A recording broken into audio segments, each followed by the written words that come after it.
Salary आता है, पैसा गायब हो जाता है। तो कभी सोचा ये पैसा जा कहाँ रहा है? इसे कहते हैं लीकेज ऑफ मनी। तो आज हम समझेंगे लीकेज ऑफ मनी क्या है। लीकेज ऑफ मनी में सबसे पहले आता है ऑनलाइन फूड परचेज। आजकल शौक हो गया है लोगों को ऑनलाइन खाना खाने का। तो आप ये नहीं जानते कि हर रोज का 100-200 या कोई 300 रुपये का भी ऑनलाइन जोमेटो स्विगी से खाना मंगवाते हैं। लेकिन जानते ही ये महीने का खर्चा कितना हो जाता है? करीब 6,000 रुपया। इसके बाद दूसरा खर्च आता है अननेसेसरी ईएमआई। अननेसेसरी ईएमआई में आईफोन, सबसे ज्यादा लोग आजकल आईफोन के शौकीन हो गए। एक स्टेटस सिंबल, आईफोन तो लेना ही पड़ेगा, फिर चाहे किस्त में क्यों ना ले। तो वो नहीं जानते कि इसकी भी किस्त कम से कम 3-4 हजार रुपया तो महीने की आ ही जाती है।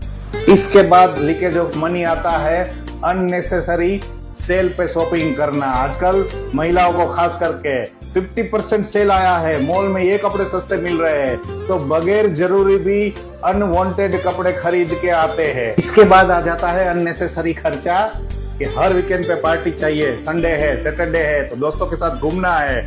कोई लेडीज बोलेगी कि अरे बगल वाली तो हर संडे को होटल पे खाना खाने जाती है, तो हमको भी जाना चाहिए। तो अननेसेसरी आउटिंग का खर्चा, नाइट पार्टी खर्चा हो जाता है 4 से 5 हजार रुपया हर वीकेंड पे, और इसके सामने इन्वेस्टमेंट जीरो। इसके बाद का खर्चा आता है ओटीटी प्लेटफॉर्म।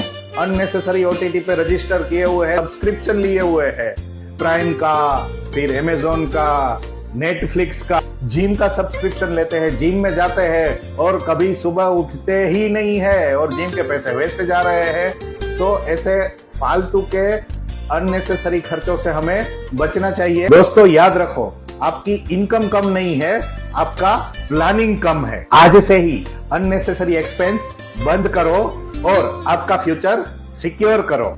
और अगर आप चाहते हैं कि इन्वेस्टमेंट के लिए आपको सही राय मिले, सही इन्वेस्टमेंट गाइड मिले, कहाँ पे पैसा इन्वेस्ट करना चाहिए, कैसे फाइनेंशियल प्लानिंग करनी चाहिए, कौन सी लोन लेनी चाहिए, कौन सी लोन नहीं लेनी चाहिए, कौन से म्यूचुअल फंड में इन्वेस्ट करना चाहिए, पोर्टफोलियो कैसे हैंडल करना चाहिए, तो ये सभी एडवाइस के लिए आप हमसे मिलिए। स्क्रीन पे हमारा कॉन्टेक्ट नंबर भी दिया हुआ है, हमसे आके ऑफिस में मिलिए। तो हो सकता है कि आपका और लीकेज कम करे और जो भी पैसा है उसको सही जगह पे सही जगह इन्वेस्ट करके आपका फ्यूचर सिक्योर कर सकते हैं। Thank you.